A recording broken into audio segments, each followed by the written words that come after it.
m'appelle Sabrina, je suis la maman de Mila qui est atteinte d'une maladie génétique rare, qui est le KCNQ2, qui est l'encéphalopathie épileptique pour le spectre de la maladie, mais qui pour le coup, Mila a une variante qui ne lui donne pas d'encéphalopathie, mais qui lui donne un retard significatif du développement cognitif, non-verbal, avec des manques d'équilibre, des problèmes d'ordre intestinal et des problèmes du comportement. Mila est scolarisée en inclusion cette année. J'ai refusé et je refuse l'IME ainsi que toute institution de la fédération hospitalière, c'est un choix. Je dois dire que étonnamment j'ai été extrêmement bien accueillie par les professeurs de l'éducation nationale.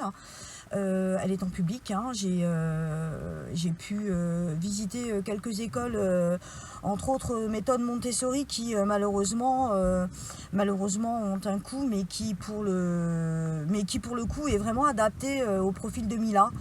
Et pour ça, il faut pouvoir régler 800 € en plus des thérapies qui ne sont pas remboursées de façon mensuelle. Donc c'est un énorme budget. Donc on ne peut bien évidemment pas offrir ce genre d'école à Mila. J'ai dû arrêter de travailler. Mon mari travaille de 6h du matin jusqu'à minuit. Il accumule 2 emplois pour compenser une perte.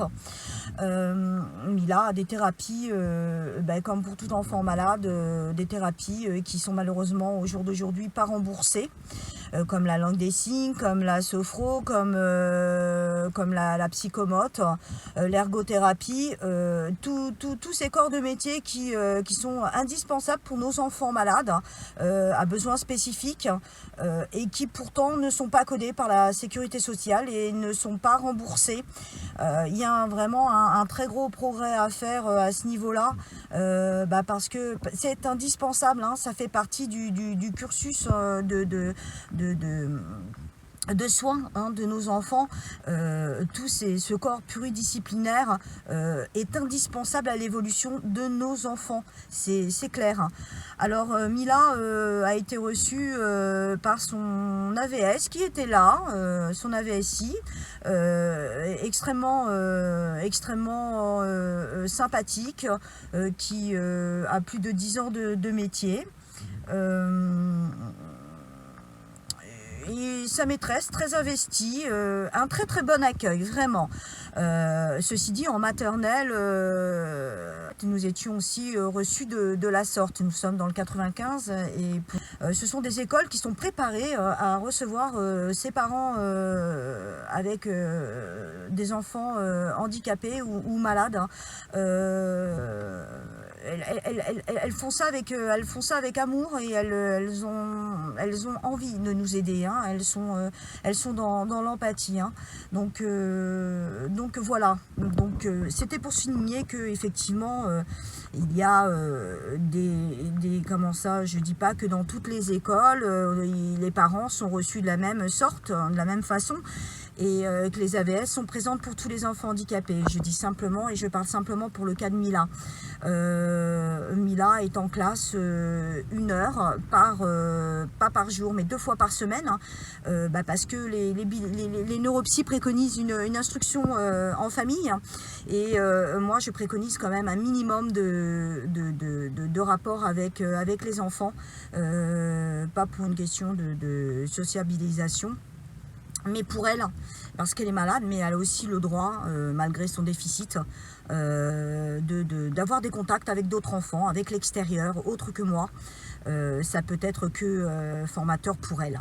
Donc elle y va 2 heures, et là encore à 11h30 j'ai une réunion avec elle pour qu'elle puisse comprendre vraiment et aider Mila au mieux. Donc voilà, je tenais à signaler quand même que il n'y a pas que des couacs dans l'éducation nationale, mais bel et bien des enseignants qui sont réceptifs à nos enfants à besoins spécifiques. Nous avons été exceptionnellement bien reçus. Mila est extrêmement bien prise en charge. Elles sont très compétentes, aussi bien l'AVS que la maîtresse. Elles sont deux dans cette classe, deux professeurs, hein, deux instituteurs, plus la VSI. Donc pour vous dire que c'est quand même très très bien structuré. Voilà, je reviendrai avec une seconde vidéo sur la maladie de Mila pour vous aider à combler, quelques handicaps comme la parole, la langue des signes, bébé signe, hein, quand vous avez un enfant non verbal. Hein. Eh bien, que faire quand il peut, hein, bien entendu, au niveau motricité, communiquer avec les signes, c'est un très très très bon moyen de communication. Alors, je reviendrai vers vous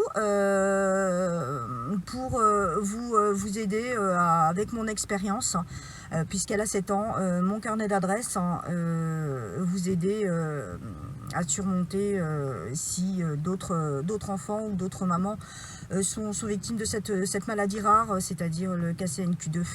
Je vous souhaite une bonne journée. À bientôt.